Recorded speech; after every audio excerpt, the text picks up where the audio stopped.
Welcome to Tollywood stuff. Nandamuri నటసింహం బాలకృష్ణ ఎలాంటి పాత్రనైనా అవలీలగా పోషించడమే కాక అందులోనూ తను మాత్రమే చేయగల ఆహార్యాన్ని ప్రదర్శించే గొప్ప నటులు. అలాంటి బాలయ్య కెరియర్లో వచ్చిన సినిమాల్లో బెస్ట్ 15 మూవీస్ ఈ వీడియోలో చూద్దాం. నెంబర్ 1, మంగమ్మ గారి మనవడు.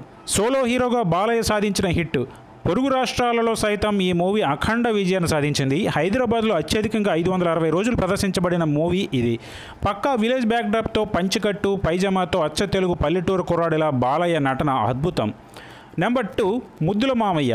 ఇది కోడి రామకృష్ణ గారి డైరెక్షన్లో 1989లో రిలీజ్ అయిన ఈ మూవీలో చెల్లెలే ప్రాణంగా బ్రతుకుతున్న వ్యక్తి ఆమె చదువు భవిష్యత్తు కోసం దొంగలా మారటం, తర్వాత జరిగిన పరిణామాలు ఎలా అతన్ని ఖైదీ చేశాయి అన్నది డైరెక్టర్ చాలా అద్భుతంగా మలిచారు. ఇందులో వచ్చే మామయ్య అన్న పిలుపు అనే సాంగ్ ఇప్పటికీ అలరిస్తూనే ఉంటుంది. నెంబర్ 3, ఆదిత్య 369. సైన్స్ ఫిక్షన్ ఫిల్మ్గా 1991లో రిలీజ్ అయిన ఈ మూవీకి డైరెక్టర్ సింగీతం శ్రీనివాసరావు గారు. ఇందులో బాలయ్య నటన ఒక మాటలో చెప్పాలంటే నభూతో నా భవిష్యత్. టైం మిషన్ కాన్సెప్ట్తో తెరకెక్కిన ఈ మూవీలో బాలయ్య సాంఘిక హీరోగాను, శ్రీకృష్ణ దేవరాయలుగాను, అలాగే భవిష్యత్తులోకి ప్రయాణించి తనకు వాటిల్లబోయే ప్రాణహాని గురించి తెలుసుకొని దాని నుండి బయటపడే విధానం అన్నీ ఎక్కడ కన్ఫ్యూజ్ చేయకుండా చిత్ర యూనిట్ అద్భుతంగా వర్క్ చేశారు. బాలయ్యతో పాటు అమరీష్ పురి, సిల్క్ స్మిత, మోహిని ఇతర ప్రధాన పాత్రలు పోషించిన ఈ మూవీ ఇండస్ట్రీ హిట్గా నిలిచింది. నెంబర్ 4, భైరవ ద్వీపం. ఒక రాకుమారుడు అయ్యుండి సామాన్య మానవుడిలా బ్రతకాల్సి వచ్చిన హీరో జీవితంలో జరిగే ప్రేమ కథా సమాహారమే ఈ మూవీ. ఈ ఫ్యాంటసీ ఫిల్మ్లో బాలయ్యను చూశాక ఈ పాత్ర ఒక్క నందమూరి ఎన్టీఆర్ లేదా బాలయ్య తప్ప మరెవ్వరూ చేయలేరు అనేంత గొప్పగా ఉంటుంది. హీరోయిన్ రోజాను మాంత్రికుడి నుండి కాపాడే సాహస సన్నివేశాలు పాతాళ భైరవుని తలపించేలా ఉంటాయి. తల్లి పాత్రలో కేఆర్ విజయ్ గారు అద్భుతంగా జీవించేశారు. 1994లో రిలీజ్ అయిన ఈ మూవీ ఇండస్ట్రీ హిట్గా నిలిచి బాలయ్య ఖ్యాతిని దేశం నలుదిక్కులా వ్యాపింపజేసింది. నెంబర్ 5, బాలయ్య కెరియర్లో టాప్ 5లో ఖచ్చితంగా చెప్పాల్సిన మూవీ సమరసింహారెడ్డి. వెండితెరపై కొత్త ఒరవడిని సృష్టించిన ఈ మూవీ రాయలసీమ ఫ్యాక్షన్ డ్రామాగా 1999లో రిలీజ్ అయ్యి అప్పటి వరకు ఉన్న ఇండస్ట్రీ పాత రికార్డులని వరుస పెట్టి చెరిపివేసింది. దీంతో బాలయ్య రికార్డులు బాలయ్య తప్ప మరెవ్వరూ చెరపలేరు అనే ఇమేజు ఇతని సొంతం అయ్యింది.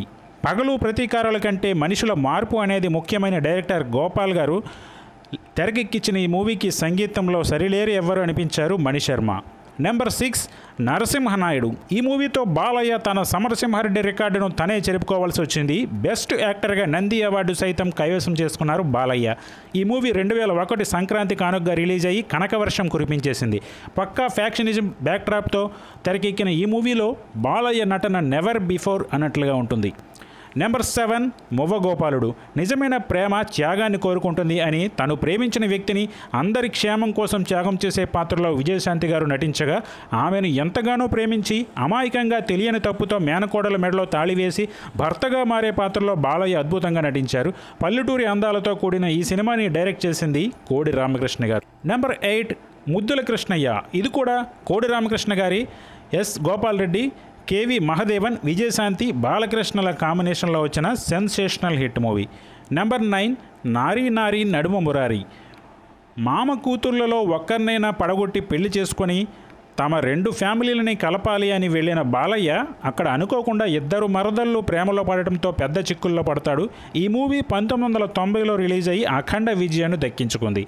Number 10, lorry driver. B Gopal గారు డైరెక్ట్ చేసిన ఈ మూవీలో లారీ డ్రైవర్స్ తరపున వారి డిమాండ్స్, వారి జీవితాలను మెరుగు కోసం నిలబడే తోటి లారీ డ్రైవర్గా బాలయ్య బాబు అద్భుతంగా నటించగా ఆ వర్కర్లను తన చెప్పు చేతుల్లో ఉంచుకోవడానికి వారిపై లేనిపోని కేసులు బనాయించడం, వారికి సహాయం చేయాలనుకునే కలెక్టర్పై కూడా కక్ష కట్టడం వంటి విలన్ పాత్రలో రావు గోపాలరావు అద్భుతంగా నటించారు. Number 11, rowdy inspector. B Gopal డైరెక్షన్లో వచ్చిన మరో బ్లాక్ బస్టర్ మూవీ. ఇన్స్పెక్టర్ పాత్రలో రౌడీలకు రౌడీ ఇన్స్పెక్టర్గా బాలయ్య చూపించే ఓర మాసిజం ఫ్యాన్ ఫాలోయింగ్ని పెంచడంలో బాగా హెల్ప్ అయ్యింది. ఇందులో బాలయ్యకు జోడీగా విజయశాంతి గారు నటించారు. 1992లో వచ్చింది ఈ cinema. Number 12, legend. Boyapati Srinu డైరెక్షన్లో బ్లాక్ బస్టర్ మూవీ. 2 కేంద్రాల్లో 275 రోజులు ఆడి చరిత్ర సృష్టించింది. పొలిటికల్ బ్యాక్డ్రాప్లో వచ్చిన ఓర మాస్ మూవీ. ఇందులో బాలయ్య, జగపతి బాబు పోటీ పడి మరి నటించారు. ఈ మూవీతో జగపతి బాబు విలన్గా సెకండ్ ఇన్నింగ్స్ స్టార్ట్ చేశారు. నెంబర్ 13 బోయపాటి బాలయ్య బాబు కాంబినేషన్కి తెరతీసిన సింహ మూవీ. సుమారు 6 సంవత్సరాల పాటు ఫ్లాప్ భారాలతో తలమునకలవుతున్న నటసింహానికి సరైన ఊరమాస్ క్యారెక్టర్ రావడంతో బాక్సాఫీస్ వద్ద తన ఆకలి పూర్తిగా తీరిపోయింది. ఇక నెంబర్ 14 బోయపాటి బాలయ్యల కాంబినేషన్లో వచ్చిన మరో సినిమా అఖండ. బాలయ్యను ఎలా చూపిస్తే ఫ్యాన్స్కి పూనకాలు వస్తాయో బోయపాటికి తప్ప మరే డైరెక్టర్కి తెలియదు అన్నట్లు ఉంటుంది ఈ అఖండ. అలా బాలయ్యలో నట విశ్వరూపాన్ని నట విధ్వంసంగా మార్చి చూపించిన ఈ అఖండ రికార్డు స్థాయిలో కలెక్షన్లు సాధించి బాలయ్య కెరియర్లో మరో మైలురాయిగా నిలిచింది. ఇంకా నెంబర్ 15 రీసెంట్గా అనిల్ రావిపూడి డైరెక్షన్లో వచ్చిన భగవంత్ కేసరి. తండ్రి కూతురు సెంటిమెంట్తో వచ్చిన ఈ మూవీలో బాలయ్యను ఒకవైపు సాఫ్ట్ అండ్ సెంటిమెంట్ రోల్లో చూపిస్తూనే మరో ప్రక్క పవర్ఫుల్ పోలీస్ ఆఫీసర్ రోల్లో చూపించి సక్సెస్ అయ్యారు అనిల్ రావిపూడి. మరి ఇదండి ఇవాళ వీడియో. ఈ వీడియో మీకు నచ్చితే లైక్ చేయండి, షేర్ చేయండి, కామెంట్ చేయండి, అలాగే ఛానల్ సబ్స్క్రైబ్ చేసుకోండి. మరో ఇంట్రెస్టింగ్ వీడియోతో మళ్ళీ కలుద్దాం.